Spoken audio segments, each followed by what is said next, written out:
नमस्कार। आज international yoga day के दिन हम बात करेंगे कि स्वामी विवेकानंद ने योग के बारे में क्या बताया है। अगर आप स्वामी जी के ओरिजिनल पत्रों को हिंदी में सुनना चाहते हैं तो इस चैनल को जरूर सब्सक्राइब कीजिए ताकि ये काम रुक न जाए और चलता रहे। स्वामी विवेकानंद ने सबसे पहले तो ये कहा है कि मैं एक फुटबॉल खेलने वाले को गीता पढ़ के उस पर कुछ न करने वाले से ज्यादा आध्यात्मिक कहूँगा। उनके अनुसार शरीर का फिट रहना बहुत ही जरूरी है। वे खुद भी बहुत कसरत करते थे और क्रिकेट के एक अच्छे बॉलर भी थे, लेकिन योग के बारे में वे कहते हैं कि ये सिर्फ कसरत करना नहीं है, लेकिन कसरत से बहुत ऊपर की बात है।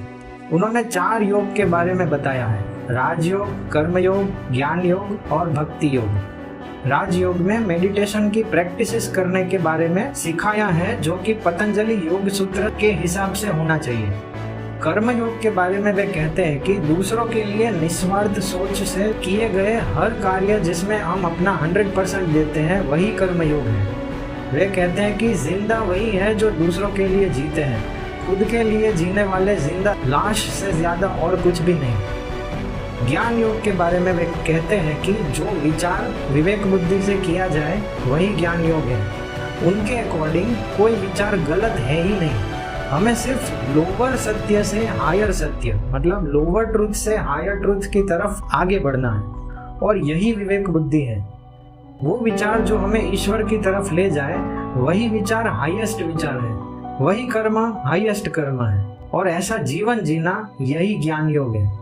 भक्ति योग के बारे में वे कहते हैं कि अगर हम ईश्वर के प्रेम में इतना डूब जाए कि हम अपने आप को भी भूल जाए और ईश्वर प्रेम के लिए लिटरली रोने लगे, वही भक्ति योग का स्टार्टिंग पॉइंट है।